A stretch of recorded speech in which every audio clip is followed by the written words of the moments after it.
আসসালামু আলাইকুম বন্ধুরা, যারা পাখি প্রিয় বন্ধু আছেন আমার, তারা হয়তো দেখে আনন্দিত হইবেন। আমার দুই জোড়া ককাটেল পাখি আছে। দুই জোড়া ককাটেল পাখি থেকে অনেক দিন আগে আপনাদের একটা ভিডিও দিয়েছিলাম আমার এক জোড়া পাখির। আল্লাহর অশেষ রহমতে এই পাখির জোড়াটি অলরেডি একটা ডিম দিছে। আগামী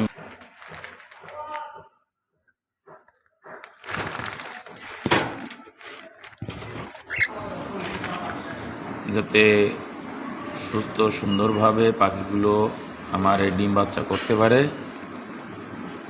আপনারা দোয়া করবেন। আল্লাহ হাফেজ।